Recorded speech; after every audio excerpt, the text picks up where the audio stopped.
Cara, se tem um negócio que eu vou sentir saudade quando eu for embora do Brasil, é da casa da minha mãe. Fala sério, não é aconchegante? Vim até tomando um chazinho de frutas vermelhas aqui pra conversar com vocês. Eu não sei se vocês estão sabendo, mas tem novidade. Pra quem não assistiu o último vídeo, eu criei um canal com o Leonardo, um canal de vlogs onde a gente vai mostrar a nossa rotina no Canadá. Eu tô realmente muito animada, bem feliz que o Léo topou essa. Na verdade, o Léo, ele sempre quis que a gente tivesse um canal junto, porque ele me vê trabalhando aqui e ele acha muito legal toda a dinâmica, principalmente a liberdade geográfica que eu tenho por ser criadora de conteúdo. Eu amo esse trabalho, inclusive várias pessoas, eu não sei se eu não fui muito clara no que eu falei, provavelmente foi isso, mas eu não tô abandonando esse canal, tipo, não estou migrando de um canal pro outro, eu estou abrindo um canal extra, ou seja, é pra produzir mais conteúdo e não pra me limitar nos conteúdos. Quero deixar claro que eu amo estar aqui no YouTube. Gente, eu falo sempre, mas sempre tem um comentário de alguém falando num tom de dúvida. Eu vivo disso, esse é meu trabalho, eu demorei 8 anos pra construir uma vida em torno do YouTube. E cara, vamos conversar sobre isso? Vamos conversar sobre dinheiro, viver de YouTube e todas as outras coisas que acabam vindo com esse combo. Então sejam bem-vindos ao Cá Entre Nós, um quadro que eu criei pra gente conversar assim, ó, juntinhos, num clima mais informal. Não que os outros climas sejam muito formais, né, mas é o que tá tendo pra hoje, entendeu? Como eu falei pra vocês que, os vlogs, né, essas coisas de rotina e tudo mais vão ficar pro outro canal, Carol e Léo, porque a gente tá indo morar junto, né, nem dei introdução, falei que criei um novo canal e nem expliquei por quê. Porque eu estou indo, né, morar no Canadá. Não comprei passagem ainda, mas o plano é que daqui a um mês eu esteja lá. Um pouquinho mais, talvez. Mas a gente tá indo morar junto, ou seja, eu vou dividir casa com uma pessoa. Então, vão ter muitas coisas acontecendo no nosso dia a dia, desde procurar casa, enfim, já falei disso, mas só pra vocês entenderem o porquê. Então, todos os vídeos de rotina, vlogs e coisas mais vão ficar para outro canal. Aqui eu quero que tenha os quadros que já existem, e esse quadro, que é o quadro novo que eu criei da minha cabeça, Cá Entre Nós, pra gente conversar assim, porque eu senti que quando eu falei que eu não ia fazer mais vlog, vocês acharam que eu só ia produzir coisas aleatórias, que a gente não ia conversar mais. Não. E só para dar uma introdução pra vocês, que meu Deus do céu, isso aqui tá ficando muito... Derrubei no sofá da minha mãe uma parada vermelha. Eu vou ser assassinada, peraí. Meu Deus do céu. Ai, graças a Deus saiu. Foi só uma gota. Calma também. Gente, meu cabelo, sem comentários, né? Eu não vejo a hora de cortar meu cabelo, por isso que eu amarrei uma bandana aqui hoje, porque não tinha como. Tá insalubre o negócio aqui. Só pra dar uma introdução pra vocês. Eu tava esses dias no TikTok e aí fui impactada por um vídeo de uma menina falando pra gente digitar uma certa frase lá no ChatGPT, que a gente ia ter, tipo, um insight muito grande, que ele ia dar um tapa na chulapa na nossa cara, e eu fiquei curiosa, né? Fiquei intrigada, porque eu uso o ChatGPT no meu dia a dia até pra fazer desabafos. Se um dia essas informações vazarem, será um problema, porque eu peço conselhos de relacionamento, de amizade, de família. Uso como se fosse o note do celular, mas com uma inteligência artificial que me responde. E essa inteligência artificial, ela acaba sendo alimentada por mim mesma. E aí eu falei assim, cara, acho que eu vou escrever essa frase aí e ver o que vai acontecer. E, gente, estou até agora um pouco desnorteada com a resposta que ela me deu. Então fica nesse vídeo, que o tema de hoje tá muito bom, mas ele exige muita inteligência emocional também, tá? Fiquem avisados. E vocês sabem que quando o assunto é inteligência emocional, onde que é o melhor lugar dessa internet pra gente conseguir conteúdo confiável e rico sobre o tema. Isso mesmo, lá no Conquer Plus. Se vocês nunca ouviram falar, o Conquer Plus, ele é um streaming de cursos da Escola Conquer. E ele é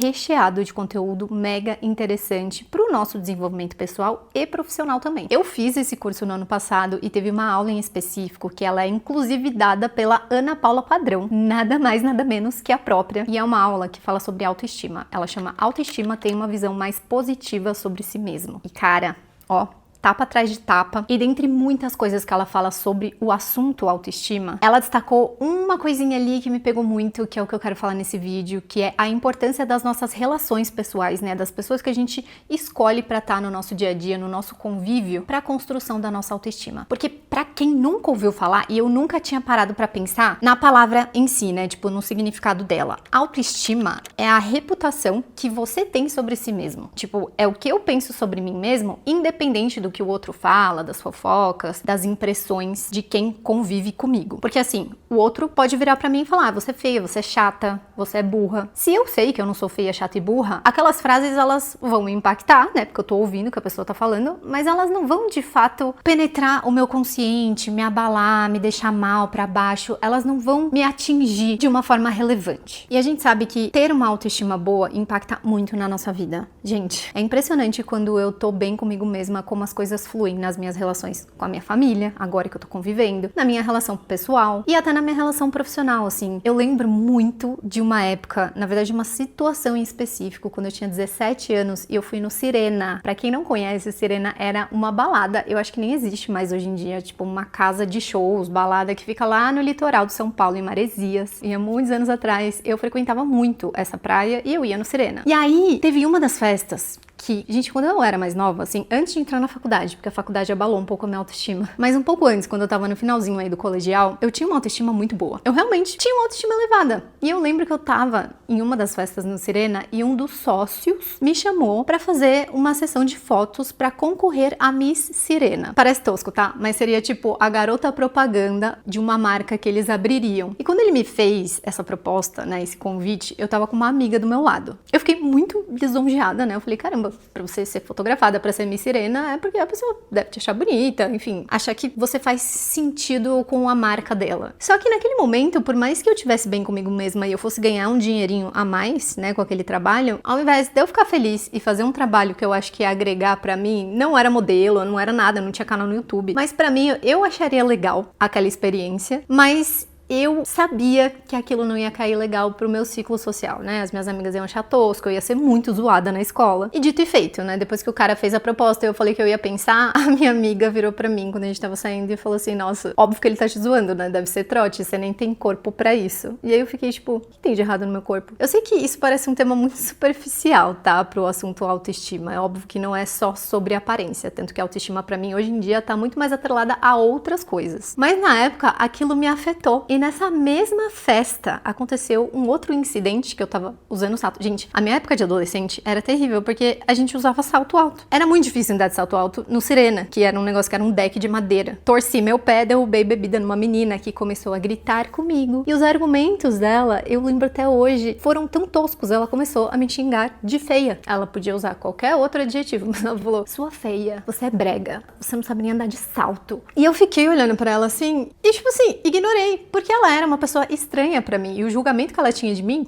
pouco me importava. Eu ri, falei, nossa, eu não sou nada disso, você tá falando, me desculpa, né? Não foi intencional que eu derrubei em você. Mas ao mesmo tempo, por que o julgamento da minha amiga e das pessoas que eu conhecia me afetavam tanto, né? Me impediam de fazer coisas, de experimentar coisas novas. Por isso que é tão importante a gente saber escolher as nossas relações pessoais. Não é pra gente escolher, só a pessoa que concorda comigo, só a pessoa que bate palma e fala, ai, Carol, você é perfeita e linda. Não, óbvio que não, né? Senão a gente não teria mãe, pai, irmãos pra falar, amiga, ó, tá feio isso, né? Vamos mudar? Mas a gente perceber as pessoas que realmente querem o nosso bem e as pessoas que só querem te prejudicar, às vezes por projeções delas mesmas que elas fazem em você. É importante a gente saber diferenciar o que é uma preocupação genuína e o que é uma pessoa que só quer te colocar pra baixo. Não dá pra gente se cercar de pessoas assim. A gente precisa ficar do lado de quem pelo menos nos levanta, né, nos momentos difíceis. E é por isso que eu recomendo tanto esse curso, porque tem coisas sutis que envolvem autoestima que a gente normalmente não reflete. É a importância da gente aprender sobre as nossas emoções, sobre a nossa própria autossabotagem, sobre isso, né, da autoestima estar atrelada a quem nos cerca. Então, se você se interessa por isso de autoconhecimento, de você se melhorar, eu tenho uma notícia boa pra vocês. Esse e todos os cursos lá do Conquer Plus e também das pós-graduações da Escola Conquer estão com 15% de desconto se vocês usarem esse meu cupom Caroletes15 e tem muita coisa legal lá. Quem me acompanha mais tempo aqui no canal sabe que sempre que eu acho alguma coisa interessante nos cursos da Conquer que me dão algum insight, eu trago pra vocês. Tem curso sobre todos os temas que vocês podem imaginar com relação ao auto-melhoramento, né, autoconhecimento, então desenvolver os seus soft skills. Pra quem trabalha em empresa e precisa muito desenvolver questões de liderança, cara, eles são, ó, pioneiros nisso. Então eu vou deixar um link aqui na primeira linha da descrição pra vocês clicarem, assinarem e depois virem aqui me contar o que vocês acharam. E, gente, é muito doido como hoje em dia, né, eu falei pra vocês quando eu era mais nova essas coisas me abalaram, mas hoje em dia a minha autoestima ela tá muito mais atrelada a questões financeiras. Na verdade, não é financeira a palavra, mas atrelada a trabalho. Se eu tô bem no meu trabalho, se eu tô ganhando dinheiro, se eu tô pagando as minhas contas, se eu tô satisfeita com aquilo que eu tô entregando, se eu tô conseguindo cumprir meus prazos, se eu tô fluindo no meu trabalho, eu sinto que eu fluo melhor também na minha vida pessoal, nas minhas relações. E isso reflete até na minha minha aparência, cara. E apesar de ser muito diferente do que era, né, há muito tempo atrás, então quando eu tinha 17 anos, eu fiquei abalada porque a minha amiga falou que o cara só podia estar me zoando, né, que nossa, jamais me ofereceria um trabalho desse. Há pouco tempo atrás, eu acabei repetindo esse mesmo padrão. Cara, eu sou uma pessoa que eu reparo muito em padrões. Com 27 anos, quando eu comecei aqui no YouTube, eu vivi uma situação muito parecida dentro das minhas relações pessoais, que foram pessoas falando pra mim, na verdade não pra mim, né, nas minhas costas, mas chegou até mim, tipo, nossa, coitada, ela acha que ela é blogueira. Não tem vergonha de ficar falando essas coisas na internet? Só que a diferença de quando eu tinha 17 pra quando eu tinha 27 é que eu já não ligava tanto pra isso. É lógico que isso me abalou em certos comportamentos que eu tenho até hoje, inclusive. Tipo, eu me sinto muito mais confortável aqui no YouTube. Eu sinto que esse aqui é o meu safe space. Por quê? Porque quando eu exponho as minhas ideias aqui no YouTube, ou quando eu crio um vídeo, que seja vídeo de lifestyle ou algum vídeo de opinião mais polêmico, que normalmente são esses vídeos que chegam até essas pessoas, as pessoas têm que tomar a decisão de clicar no meu vídeo, ou tomar a decisão de digitar o meu nome lá na página de pesquisas no YouTube e entrar no meu canal. Diferente do Instagram. No Instagram, quando você posta alguma coisa, seja nos stories ou seja no feed, você posta e aquilo vai direto pro feed das pessoas e elas, querendo ou não, as postagens aparecem de maneira aleatória. Então, mesmo você rolando lá os stories, você vê o story da sua amiga, você vê o story da sua avó, você vê o story de uma marca e de repente aparecem meus stories. Ela não escolheu, tá sendo meio que aleatório. Mesma coisa no feed, é aleatório. É muito difícil que alguém no Instagram decida entrar no seu perfil e olhar, né, os seus conteúdos. É muito mais o feed, a página For You, né, no TikTok, ou Explorer no Instagram, e os stories, tudo aleatório. Então, esse é um padrão que eu percebi, que eu tenho até hoje, e é por isso que eu me sinto muito mais à vontade aqui, é por isso que eu criei outro canal. E por mais que hoje,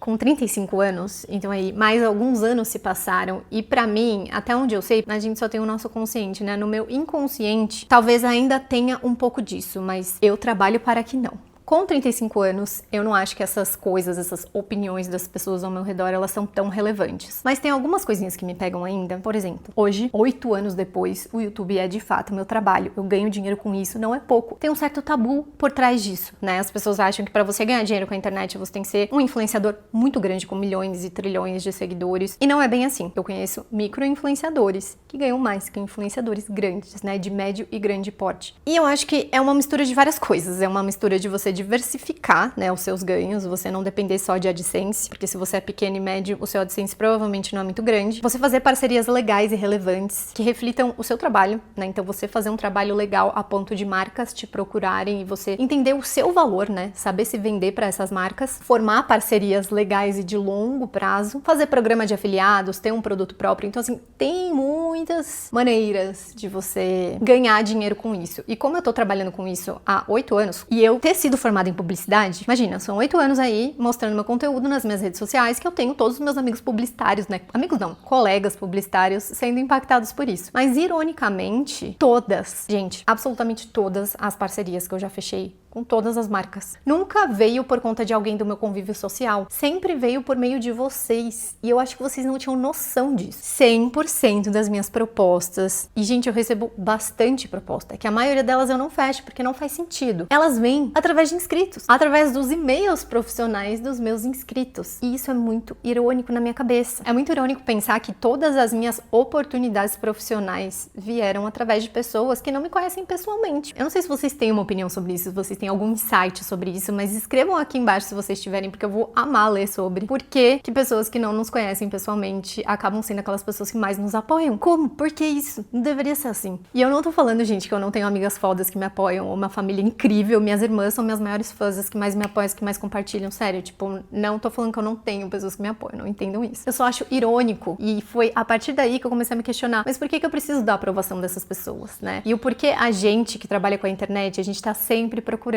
validação e aprovação, e o quão perigoso é isso, né? Como eu falei pra vocês, é muito perigoso a gente basear a nossa autoestima ou construir a nossa autoestima a partir da impressão que o outro tem sobre nós. Quando a gente trabalha com o YouTube, a gente expõe a nossa criatividade, a gente expõe a nossa vulnerabilidade, que é o que eu tô fazendo aqui agora, e a gente expõe a nossa rotina também. E às vezes a gente demora dias pra editar um vídeo que deixou a gente super orgulhoso. Tipo, a gente fala, mano, esse vídeo vai dar dar muito certo, porque eu coloquei a minha alma, eu coloquei a minha dedicação. E aí você posta e esse vídeo flopa. O YouTube, ele tem um ranking de 1 a 10, onde ele ranqueia os seus conteúdos, óbvio, de acordo com os números, né? Então, visualizações, engajamento, tempo de exibição, quantas pessoas ficam no seu vídeo assistindo. E é muito frustrante quando o seu vídeo fica no 10 de 10. Um vídeo que você se dedicou muito. Cara, isso pega num lugar que eu acho que não tem criador de conteúdo que não pega em algum lugar quando isso acontece. E também tem o fato de que às vezes você tem 100 comentários positivos, mas se você tem 2 negativos, cara, são esses 2 negativos que vão ficar zombando a sua cabeça. E dependendo do teor dele, se for um comentário que pega numa ferida sua, em algo que tá mal resolvido, gente, isso pode até te adoecer. Por isso que a gente vê tanta gente adoecendo na internet. E comparação, então, meu Deus do céu, não tem, sério, outra coisa. Se você cria conteúdo, você escreve aqui embaixo. Não tem como você não entrar em parafuso quando você vê uma pessoa fazendo unboxing de meia. Tipo, mano, um vídeo de,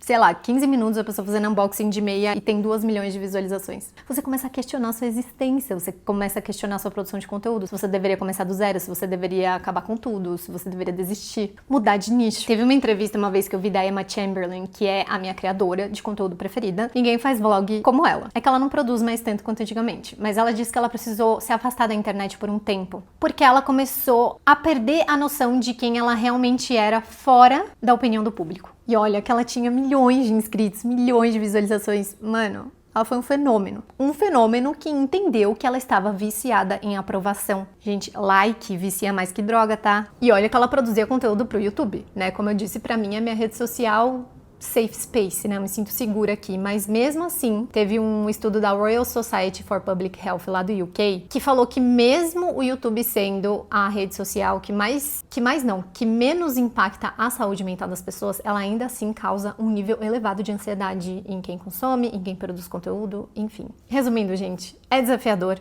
É sim o melhor trabalho que eu já tive na minha vida, eu não tenho como reclamar. Eu não tenho chefe, eu tenho liberdade criativa, geográfica, liberdade financeira hoje em dia, né? São muitos anos trabalhando de graça pra você começar a ser notado pelas marcas, né? Pra você começar a receber do AdSense. É um ou outro no meio de 1 bilhão que estoura de primeira. Não é fácil, mas é um trabalho também. E é isso que me frustra, cara. Foram anos trabalhando isso dentro da minha cabeça. Gente, o YouTube é um trabalho. Eu ganho mais do que eu ganhava na aviação. Como que isso não é um trabalho? Olha a quantidade de criador de conteúdo que ganha muito dinheiro. Gente, o mercado de influência é gigantesco. No Brasil, então, mano, é um dos maiores. Mas mesmo assim, eu fico com essa coisa da dúvida, eu fico com essa coisa de achar que eu não sou o suficiente, de achar que eu não consigo entregar a minha maior autenticidade aqui. E aí, agora voltando ao começo do vídeo que eu falei pra vocês que eu assisti um vídeo no TikTok e a menina mandou colocar um negócio no ChatGPT, fiz isso, né? Depois de muito tempo conversando com o ChatGPT, de produzir conteúdo e roteiros em parceria com o ChatGPT, não vou ser hipócrita aqui, eu peço a ajuda do robô. E ele me ajuda muito, tá? Com vários insights super legais. E aí eu fiz a tal pergunta. Vou ler aqui pra vocês. Eu perguntei assim: Chat,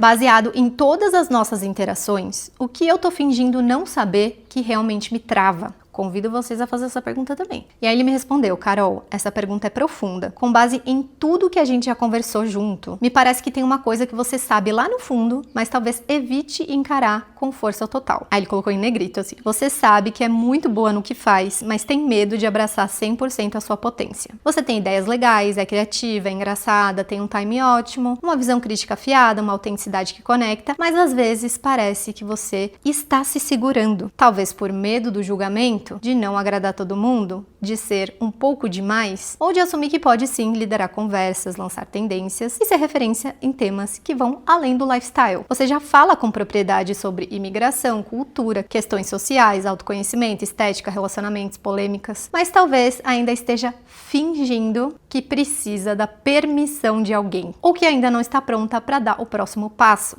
Tipo, fazer seu canal crescer, lançar uma série autoral, assumir que é uma comunicadora de impacto. E olha, não tem ninguém melhor que você para isso. Eu acho que o ChatGPT ele dá uma puxada de saco na gente, mas o que ele falou aqui fez muito sentido para mim. Eu tenho muito medo. Não só porque eu tenho que ser uma pessoa que tenta ver todos os lados. Então é muito difícil que eu tenha uma opinião muito extremista ou muito polêmica. Apesar de eu ter as minhas posições, a minha visão política, os meus valores, toda a minha ética que tende para um lado, ainda assim eu tento ser bem razoável nas minhas declarações. Eu não tô falando aqui que eu acho que eu tenho que ser, nossa, muito polêmica. Não é sobre isso. É sobre o medo que eu tenho, às vezes, de mostrar o meu maior potencial. E o que acontece quando você abraça o seu maior potencial e você alcança, né, aquilo que você gostaria de alcançar. Você fica feliz, você fica satisfeito, né, com o seu trabalho, com a sua vida profissional e tudo mais. Só que, gente, vocês sabiam que a felicidade, ela também é um fator de vulnerabilidade? Eu lembro disso quando eu li aquele livro A Coragem de Ser Imperfeito, da Brené Brown. Cara, eu não lembro do livro por inteiro, mas eu lembro de um trecho que, inclusive, eu salvei um TikTok há muito tempo atrás de uma psicóloga que fala e explica esse conceito, que eu vou colocar aqui pra vocês, porque eu acho que ela explica muito melhor que eu. Vamos assistir. Hoje eu tava lendo aquele livro, A Coragem de Ser Imperfeito, da Brené Brown, e ela deu um tapa em mim, que eu fiquei assim. Basicamente, ela tava falando sobre a alegria como um mau presságio. E o que seria isso? É basicamente eu não subir muito alto pra queda não ser tão grande, sabe?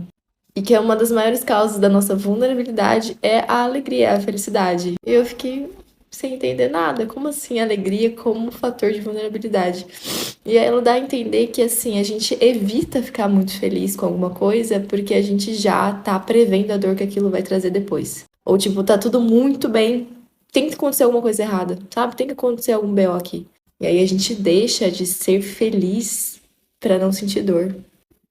Isso é poderosíssimo. O quanto que a gente deixa de estar 100% das vezes no momento presente, porque a gente sabe que aquilo vai acabar em algum momento. Só que vai acabar de qualquer forma, sabe? Qualquer forma. E aí a gente deixa de estar feliz, de aproveitar, de desfrutar por aquilo que a gente acha que vai acontecer lá na frente. Ela deu um exemplo de um cara que ele falava sobre o quanto ele moldou a sua vida em esperar sempre pelo pior. Porque na cabeça dele, se eu espero pelo pior, caso aconteça o pior, eu vou saber lidar, e se não acontecer, eu vou ficar com uma surpresa boa. E aí, a esposa dele sofre um acidente e falece. E ele não soube lidar com aquilo. Aquilo era o pior pra ele e ele não soube lidar. E aí ele percebeu que ele não soube lidar, porque a vulnerabilidade ela é muito mais forte do que qualquer habilidade que a gente tenha.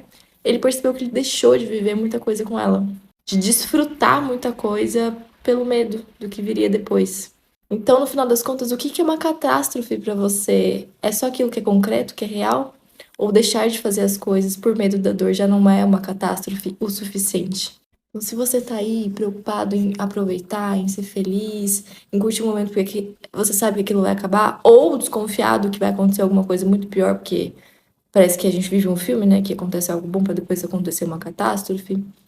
Veja bem se essa estratégia tá sendo eficiente, tá bom? Gente, eu achei isso sensacional, é muito real. Isso permeia a minha mente, mas mais num lado inconsciente. Tipo, eu não fico pensando, ai meu Deus, se eu for feliz, eu vou cair e quebrar a minha cara. Eu acho que isso é mais um padrão que a gente não percebe assim de imediato, né? Um autossabotador que eu falo, gente. Façam um curso da Conquer que vocês vão entender o que eu tô falando. Então, a nossa autoestima, ela não nasce da validação externa, ela começa assim, no quanto a gente consegue se ver através dos olhos de quem torce por nós, né? Principalmente quando a gente é pequeno, que o nosso pai tá lá, isso, muito bem, validando o que a gente faz, mas ela só se fortalece de verdade quando a gente aprende de fato a se enxergar de verdade quando não tem ninguém aplaudindo. Porque se a gente só se enxerga através do reflexo do outro, a gente só vai ficar se enxergando através de espelhos tortos. A gente não vai se ver com os nossos próprios olhos, que é aquele que realmente importa. E eu não tô falando pra gente ser cego, tô falando sobre a coragem da gente sustentar aquilo que a gente acredita, sustentar aquilo que a gente acredita ser, o nosso valor. Porque o que eu mais aprendi com 8 anos de YouTube, gente, foi ter coragem, né? Então eu preciso ter coragem de acreditar primeiro, né, naquilo que eu criei aqui, porque você vai trabalhar muito até você ser reconhecido pelo trabalho que você faz. Sim, beleza.